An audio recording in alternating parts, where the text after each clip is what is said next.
우리 옆 사람하고 인사하십시오. 잘 오셨습니다.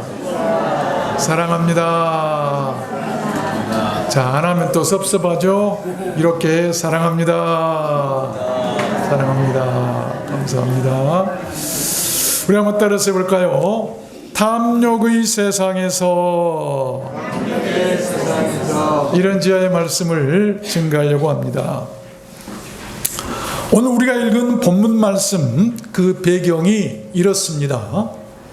이스라엘 백성이 광야에서 하나님의 그 말씀에 거역하고 탐욕을 드러낸 사건이 greed, 탐욕을 드러냈다.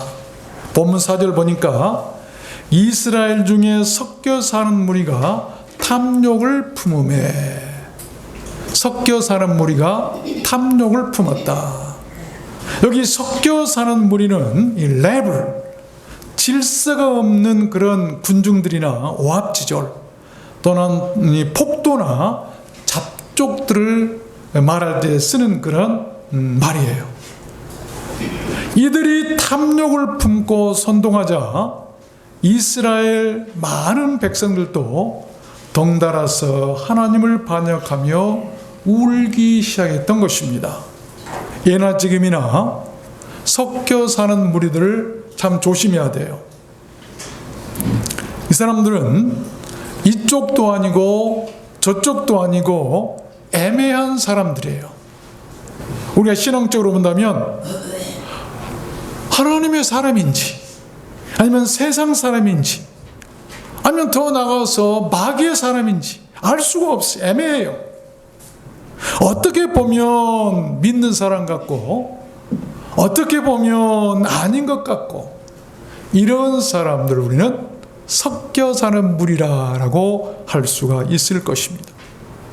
또 탐욕을 품었다 그랬는데 품었다라고 하는 이 말은 잉태했다라고 하는 말과 같습니다. 무엇인가 사람들 마음속에 잉태가 되면 그것이 처음에는 작지만 나중에는 눈에도 보이지 않는 아주 작은 그 생명체가 뱃속에서 아이로 크게 자라듯이 자랄 수밖에 없는 상태를 이루는 그런 말이에요. 여러분, 그 결과는 치명적입니다. 야고보서 1장에 보면 욕심이 잉태한 즉 죄를 낳고 죄가 장성한 즉 사망을 낳느니라. 그의 끝은 사망이라고 하는 것이죠. 무엇이? 탐욕이 그렇다는 것입니다. 탐욕. 백성들이 덩달아서 탐욕을 품고 원망하기 시작하는 그런 이 기록들이 잘 나와 있어요. 본문 1절 보니까 백성이 여호와의 들으시기에 악한 말로 원망하며, 그냥 원망도 아니고 악한 말로 원망한다. 또 세상 끝에 미련을 두기 시작하죠. 5절에 보니까 우리가 애굽에 있을 때는 값없이 생선과 외와 수박과 부추와 파와 마늘들을 먹은 것이 생각나거늘. 옛날이 생각나는 거예요. 세상 것들이 생각나는 거예요. 뿐만이 아닙니다. 더 나아가 정력까지 구하죠. 이제는 우리 정력의 쇠하니 이 만나 외에는 보이는 것이 아무것도 없도다. 속된 말로 얘기하면 미안합니다만 밥만 먹고는 못 살겠다. 그런 말 아니겠어요? 또 이제는 가족들까지 합세해서 징징대고 우는 것을 볼 수가 있어요. 10절 보니까 백성의 온 가족이 각기 장막 문에서 우는 것을 모세가 들으니라. 그 결과는 하나님의 극렬한 진노였습니다. 본문 1절을 보면 여호와께서 들으시고 진노하사 여호와의 불로 그들 중에 붙어서 진 끝을 사르게 하시매. 모두가 불에 타 죽을 수 있는 일촉즉발이죠. 여러분, 그런데 그런 위기 가운데서도 백성들이 타 죽지 않고 구출됩니다. 큰 은혜였어요. 무엇으로 인해 그렇게 되었을까요? 여호와의 불이 이스라엘 백성 집에 막 붙기 시작했다 이 말이에요. 타기 시작하면서 타들어갑니다. 그런데 갑자기 그 불이 꺼졌어요. 그리고 이스라엘 백성들이 살게 되었는데 왜 그랬는가? 왜 그랬는가? 하나님의 불이, 진노의 불이 왜 꺼졌는가? 저는 오늘 말씀을 받들어서 그 네 가지 이유를 여러분들께 증거해 드리려고 하는 것입니다. 요즘 현대인들의 세상이 어떤 세상일까? 라고 물으신다면 저는 한마디로 탐욕의 세상입니다 라고 말하고 싶습니다. 안타깝지만 대다수의 교회들도 그렇습니다. 탐욕의 바다요, 탐욕의 물이요, 탐욕의 집단들 같아요. 재물 욕심이나 탐욕에 눈들이 멀어 있어요. 혹시 세상이 그렇고 우리 주변이 그렇다고 하면 우리가 조금 이해할 수는 있을 것 같은데 하나님의 교회들도 그렇더라 라고 하는 말 다는 아닐 거예요. 그런 탐욕의 세상에서 그렇게 우리를 구원하는 것이 무엇일까요? 그런 탐욕의 세상에서 우리가 구원받기 위해서 우리는 무엇으로 살아가야 될까요? 첫 번째가 prayer, 이 기도입니다. 기도. 2절 말씀해 보니까 백성이 모세에게 부르짖음에 모세가 여호와께 prayed, 기도하니 불이 꺼졌더라. 기도하니 꺼지더라. 탐욕의 세상에서 멸망을 당하지 않고 보존되고 구원했던 것은 다름 아닌 기도였다고 하는 것입니다. 하나님의 진노의 불을 끄게 했던 것은 모세의 기도였어요. 우리에게 있는 모든 시련이나 죄악의 불을 끄게 하는 것은 다름 아닌 기도라고 하는 것입니다.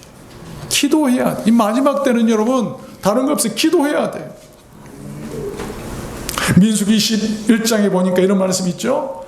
거기서도 원망하는 이 말씀이 나와요. 백성이 하나님과 모세를 향하여 원망하되 여호와께서 불뱀들을 백성 중에 보내어 백성을 물게 하심으로 이스라엘 백성 중에 죽은 자가 많은지라. 모세가 백성을 위하여 prayed, 기도하며 여호와께서 모세에게 이르시되 불뱀을 만들어 장대 위에 달라. 물린 자마다 그것을 보면 살리라. 모세가 놋뱀을 만들어 장대 위에 다니 뱀에게 물린 자마다 놋뱀을 쳐다본 즉 살더라. 이런 불뱀이 무서운 독사들입니다. 물리면 바로 죽어요. 많은 사람이 죽어갑니다. 그 불뱀에 이 이스라엘 백성은 다 죽게 생겼어요. 그런 절체절명의 위기 앞에서 모세가 했던 것은 다른 거 아니에요. 의사를 찾으러 다니고 약을 구하러 다니고 물론 그것도 할 수 있었겠습니다만 다른 거 아니었어요. 모세가 했던 것은 기도였다고 하는 것이죠. 기도했더니 하나님께서 모세야 놋뱀을 만들어라. 그리고 쳐다본 자는 다 살게 하도록 해라. 그랬더니 쳐다본 자들이 다 살게 된 거예요. 여러분 우리를 살리는 것은 기도예요. 기도. 사무엘상 12장 23절 말씀을 저는 참 좋아합니다. 사무엘 선지자 위대한 기도 선언이죠. 나는 너희를 위하여 pray, 기도하기를 쉬는 죄를 여호와 앞에 결단코 범치 아니하겠다.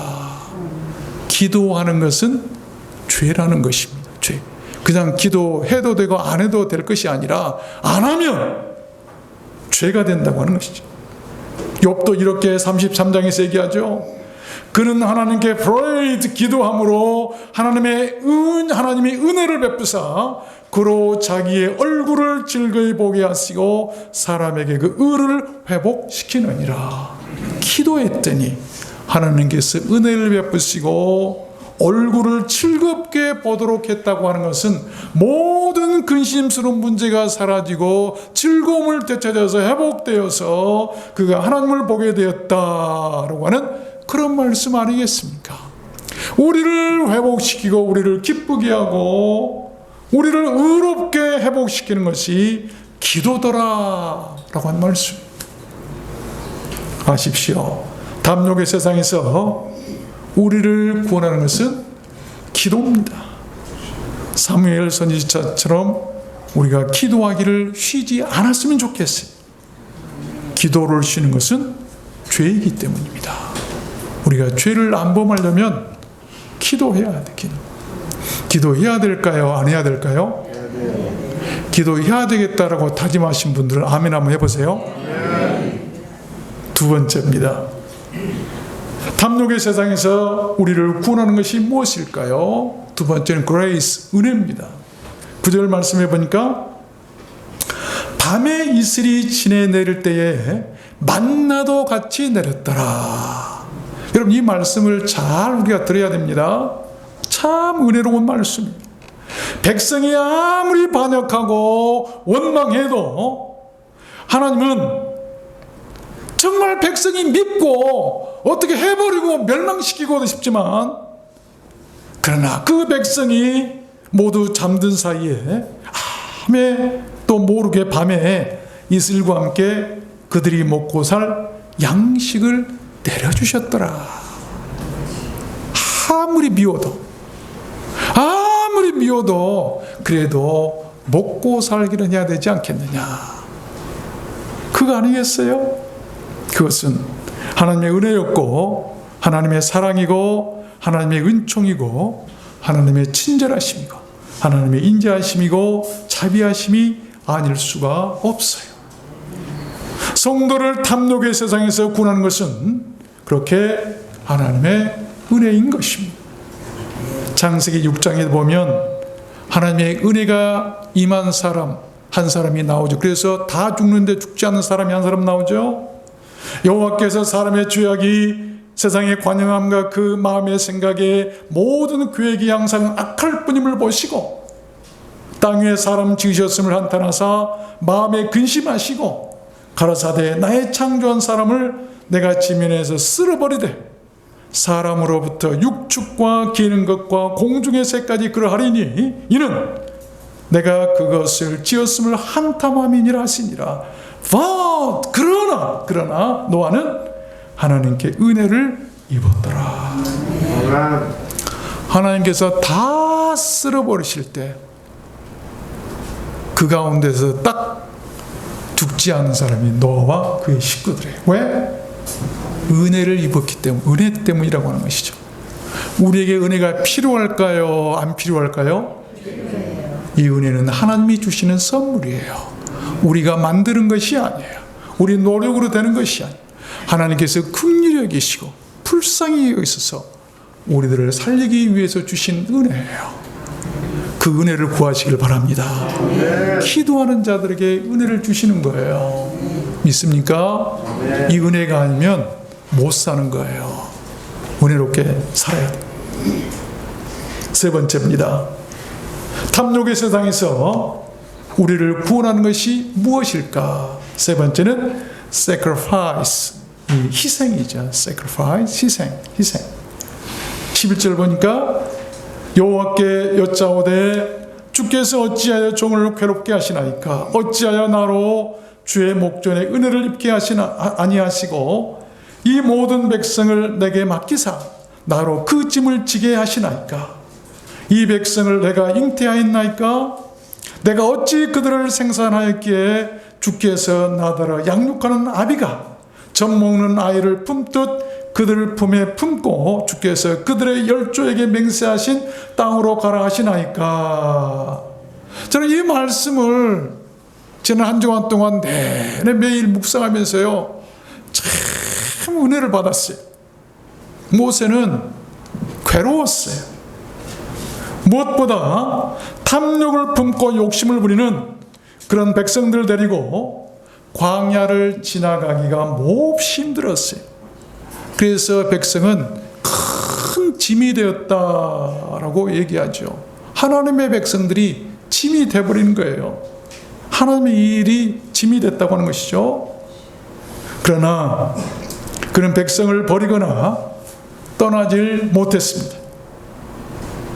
그의 기도 중에 보면 그 이유가 나오는데 그 기도 중에 보면 희생이 묻어 있어요. 자신이 낳지도 않은 백성들을 양육하는 아비가 젖 먹는 어린아기를 품고 가듯 조심스럽게 그들을 품고 가야 했던 것이죠. 여러분, 양육하는 아비가 젖 먹는 어린아이를 품고 가듯 했다. 어린아이가 어떠죠? 조심스럽게. 아주 이 말 저 말도 할 수가 없어요. 마치요 우리 성도들이 그런 것 같아요. 어린아이들 같아. 조심스러워. 조심. 조그만 이렇게 어려운 말을 하고 조그만 싫은 말을 들으면 그냥 어린아이처럼 앵앵 울고 막 그러는 거예요. 우리 말고 저쪽 동네. 모세가 그랬어요. 짐이 되고 어린아이가 품에 안고 가듯이 그렇게만 해야 되더라. 얼마나 힘들었겠어요. 마치요 남의 자식을 자기 자식인 양 품에 품고 그 힘든 광야를 지나가야만 했던 것이죠. 그는 40년 동안이나 그랬어요. 하루 이틀도 아니에요. 변함없이 그랬어요. 그것이 그의 큰 희생이었고, 그런 모세와 같은 희생 때문에 이스라엘 백성들이 광야에서 그렇게 잘 먹고 마시고 무사히 지나갈 수 있었다고 하는 것입니다. 광야에는 물 한 방울 없는 사막이에요. 광야는 풀 한 포기도 없습니다. 논도 없고 밭도 없고 옷 만드는 공장도 없고 신발 만드는 공장도 없어요. 그런데 하나님께서 신발이 헤어지지 않게 하시고 옷이 헤어지지 않게 하시고 먹을 때가 되면은 만나를 내려주시고 메추라기를 주시고 물을 품어내게 하셔서 마시게 하시고 이렇게 하셨어요. 이것이 하나님의 은혜예요. 하나님의 은혜. 희생이라고 한 말은 남을 대신하는 죽음이나 고역을 말하죠. 그래서 모세가 마치 이스라엘 백성들을 그런 마음으로 이렇게 인도해 갔어요. 부모 마음, 부모 심정으로 그렇게 백성들을 안고 갔다고 하는 것입니다. 그러한 모세의 희생이 하나님의 진노 중이라도 백성들을 살렸다는 것이죠. 이런 말씀을 적용해 볼 수 있어요. 나 때문에, 내 희생 때문에 하나님의 진노가 내 가정, 내 가족들에게 임하지 않냐고, 내 교회 안에 임하지 않냐고, 나라와 민족 가운데 임하지 않도록 우리는 기도할 수가 있어요. 모세의 희생 때문에 이스라엘 백성들이 광야에서도 이렇게 무사할 수 있었던 것은 그런 희생하는 사람들이 있었기 때문이라는 것입니다. 탐욕의 세상에서 사람을 구원하는 것은 누군가의 희생이 있어야 합니다. 이 희생으로 주님의 교회를 살리고 또한 가정을 살리고 누군가를 대신 살려본 적이 혹시 있으십니까? 그렇습니다. 주님, 내 희생으로 누군가를 살렸습니다 라고 하는 사람은 참 위대한 사람일 것입니다. 마태복음 27장에 보면 인류를 살리시기 위한 우리 주님의 희생이 나오죠. 제9시 즈음에 예수께서 크게 소리질러 가라사대 엘리 엘리 라마 사박다니 하시니 이는 곧 나의 하나님 나의 하나님 어찌하여 나를 버리셨나이까. 부모에게 버림받는, 하나님께 버림받는, 그것도 처절하게 많은 사람들 앞에서 모욕을 당하고 십자가에 못 박혀 돌아가시는 그런 희생으로 말미암아 인류가 구원을 얻게 된 것 아니겠습니까? 희생의 가치가 이렇게 높다는 것입니다. 모세의 희생이 이스라엘 백성들을 살렸어요. 시편 118편을 보면 여호와는 하나님이시라 우리에게 비추셨으니 줄로 희생을 제단불에 맬지어다. 여러분, 줄로 희생을 제단불에 맬지어다. 제단불에 매라는 것이 뭘까요? 조금 설명을 하자면 이 이스라엘 백성들의 제사는 동물을 하나님께 불러 태워서 드린 제사예요. 근데 살아있는 동물을 가지고 가면 도망쳐버리겠죠. 그래서 이 동물을 제단에다 매요. 줄로 맵니다. 그런데 그 제단 내 모퉁이에는 뿔이 있어요. 왜 뿔이 있을까요? 거기에다가 짐승의 사지를 줄로 매서 움직이지 못하게 하는 거예요. 그와 마찬가지. 우리가 꼼짝 못하고 하나님께 매여서 하나님이 제물이 되도록 우리의 손과 발 모든 것을 제단불에다 매라 이 말이죠. 줄로 매라. 그렇잖아요. 그래야 제물이 되어 하나님께 드려진 것 아니겠어요? 하나님께서 그런 사람을 받으신다는 거예요. 이게 희생이에요. 희생. 그래야 남을 살릴 수 있는 거예요.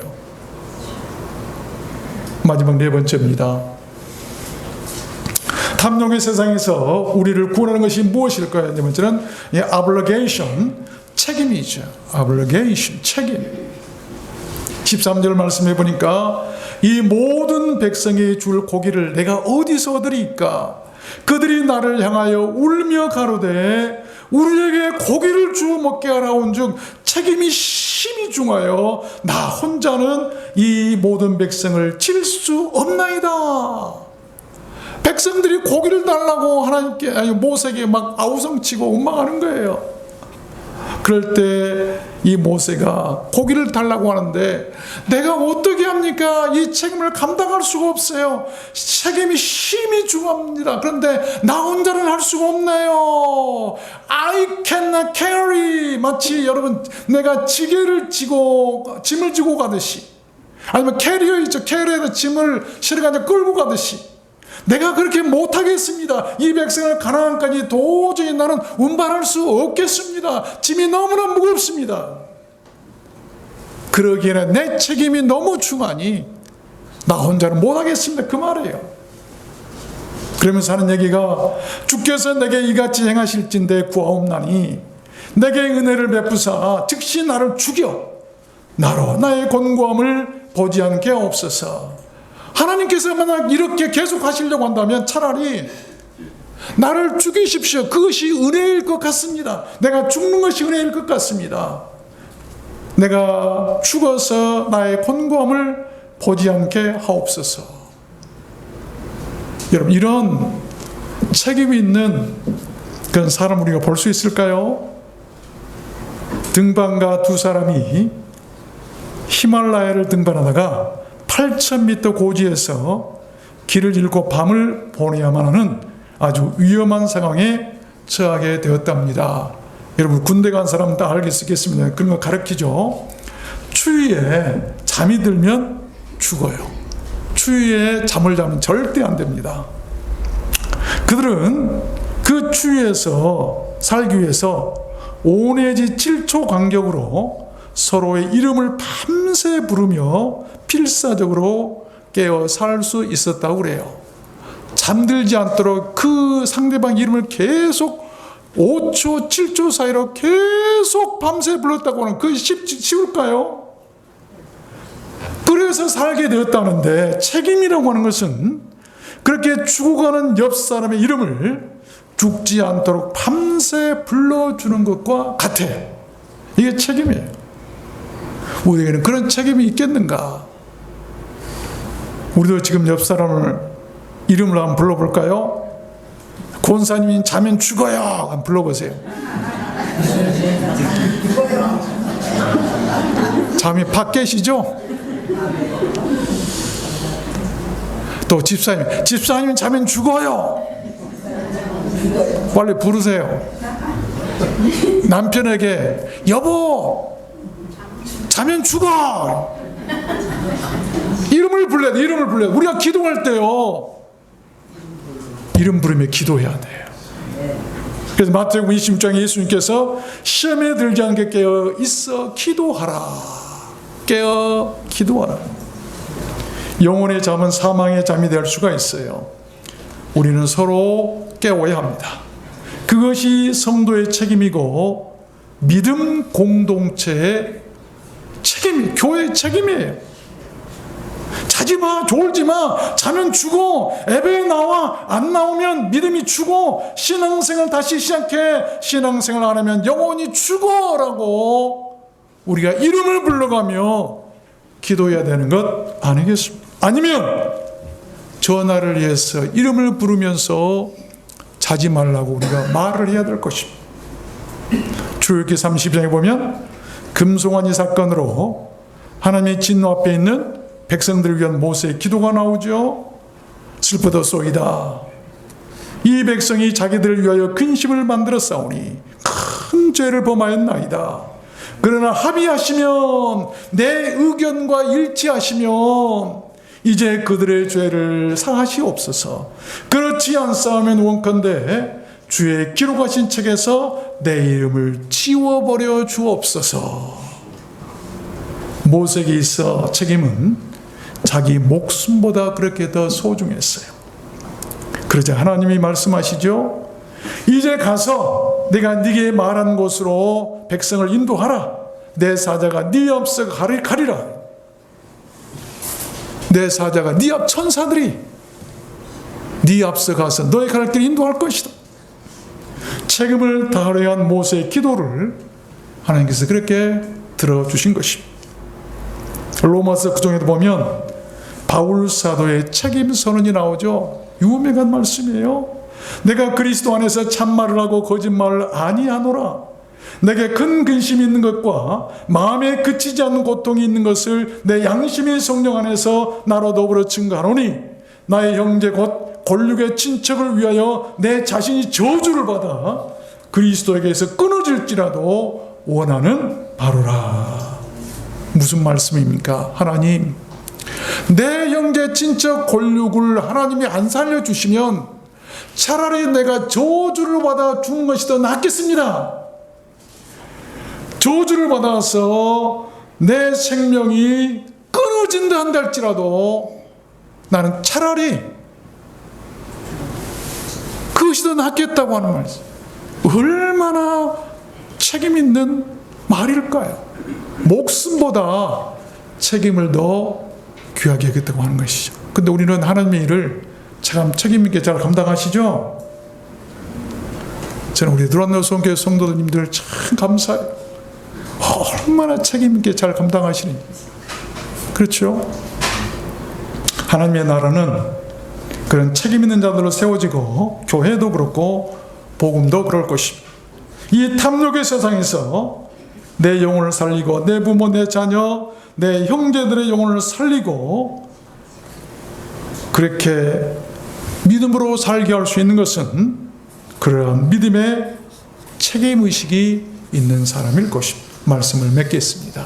아십시오. 탐욕의 끝은 치명적이고 멸망입니다. 아나니아와 삽비라가 그랬고, 유다가 그랬고, 아간이 그랬습니다.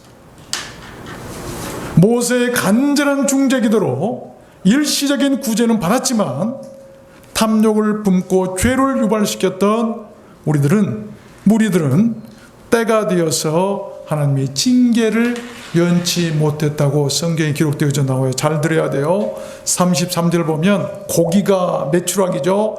아직 이 사이에 있어 씹히기 전에 여호와께서 백성에 대하여 진노하사 심히 큰 재앙으로 치셨으므로 그곳 이름을 기브롯 핫다와, 탐욕의 무덤이라는 뜻이죠. 칭하였으니 탐욕을 낸 백성을 거기 장사함이었더라.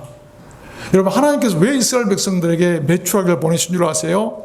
이스라엘 백성들이 탐욕을 품고 우리 만나 가지고는 못 살아요. 정력도 없고요. 이거 힘도 없고 못 살겠어요. 그랬더니 하나님께서 고기를 메추라기를 보내주셨어요.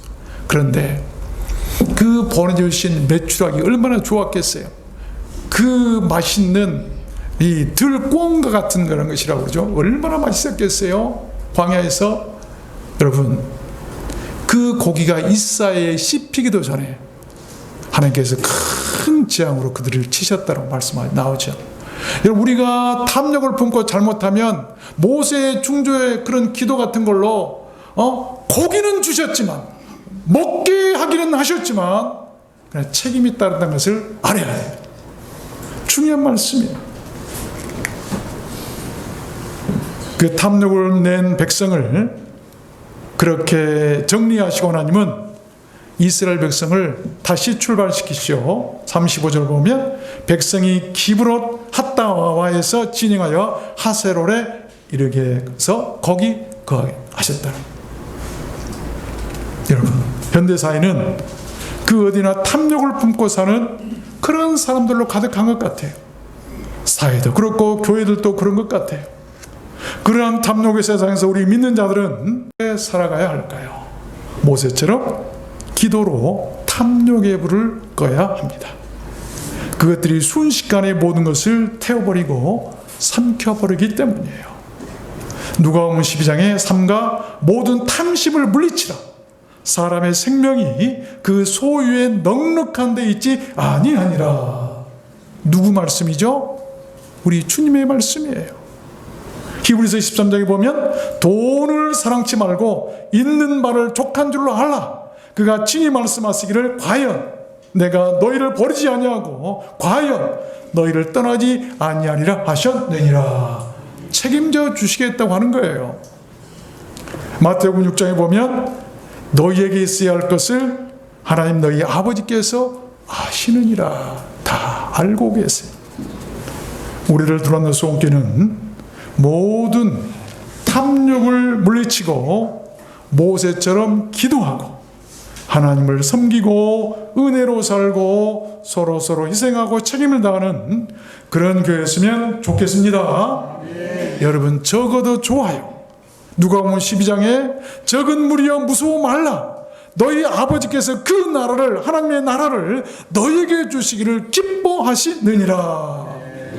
적은 무리들에게 주시기를 그 나라 주시기를 기뻐하신다고 주님께서 분명히 약속하셨어요. 여러분 선택할 때요 큰 것이 있고 적은 것이 있을 때 우리가 선택해야 한다고 하면 어느 것을 선택하고 싶으십니까? 적은 것을 선택하십시오.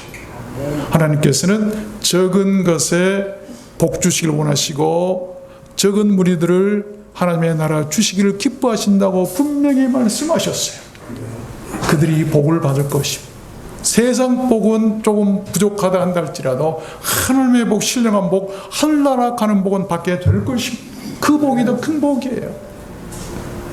그래서 내 나라, 내 민족, 내 가족, 내 형제, 친척, 권력을 구원하고 살리는데 일조하는 작지만 강하고 작지만 은혜롭고 작지만 행복한 교회가 우리를 둘러싸서 온 교회가 되었으면 좋겠습니다. 여러분 모두 그렇게 되시기를 주님의 이름으로 축원합니다. 우리 찬양할까요? 불 속에라도 들어가서